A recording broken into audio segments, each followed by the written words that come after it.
Kanina pa kita hinahanap. Alika na, mag-check up ka na.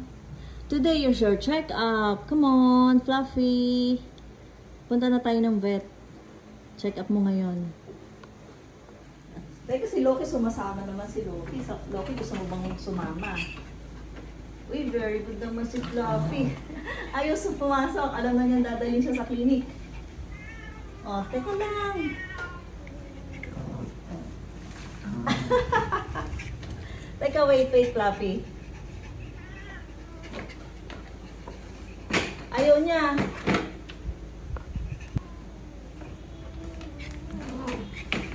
Lumalabas. Teka, gano'n natin. So, aray ko, Fluffy, sakit. Oo.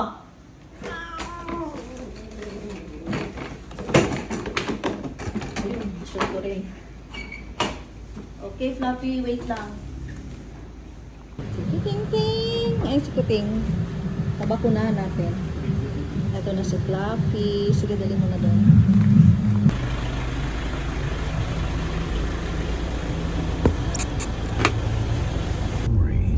Fluffy, check up mo lang naman Fluffy eh.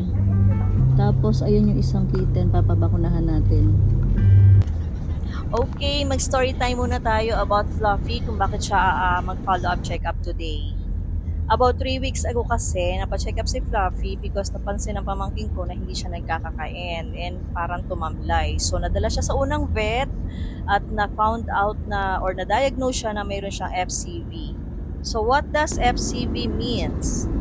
Yung tinatawag na FCV sa pusa ay feline calicivirus. Ang hirap bigkasin, di ba? Yung mga karaniwang simptomas ito, baradong ilong, pagbabahing, may lagnat, walang gana nga kumain, and number 1 na napansin nga ay yung meron siyang singaw o ulcer sa gilagid. So, dun siya talaga nagkaroon ng problema.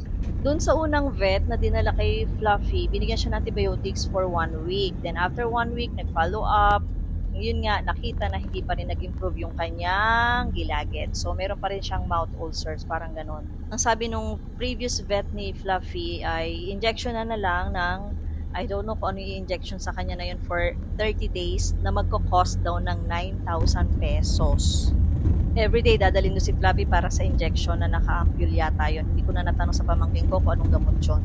And then, sabi ko nga, try kong dalhin dun sa isa naming vet. Yung vet namin na nag-opera kay Ginger. Hingi ako ng second opinion sa kanya. Ayun, kinuwento ko nga yung mga naging diagnosis na sinabi nung previous vet ni Fluffy. And upon physical exam, nakita niya ano pa rin yung gilagid ni Fluffy. So, binigyan niya lang si Fluffy ng gel type na antibiotic. At binigyan lang din si Fluffy ng antibiotic for good for 1 week through IM or intramuscular. Kaya eto, after 1 week, follow-up check-up na ni Fluffy. And let's go, andito na tayo sa clinic. Let's go, andito na tayo.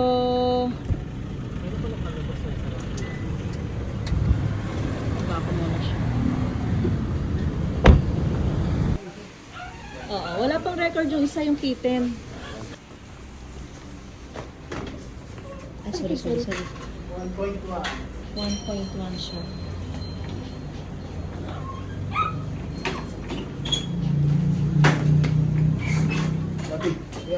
Fluffy. Ang hirap na ipasok kanina eh. Ayaw lumabas. Wala na si Fluffy.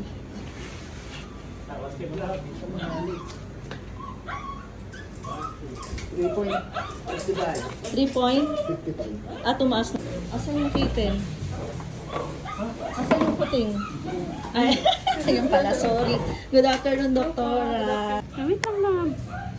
Wait lang. Fluffy. Tingin na. Ayun, ang ganda na ng bibig ni Fluffy. Oo, ayun. Oo nga, hindi na masyado. Ayan, ma'am. Oo, ang ganda na. Galing naman. Ano, yung pag nilalagyan ng aktayan yung bunga na. Ewan lang, kasi doktora hindi nga rin ako yung nagbibigay. Yung pamangkin ko. Mabait naman siya, pinanito niya. Bilhin na rin ang pamatak sa tenga. Oh, nalulun na. Very good naman si Fluffy.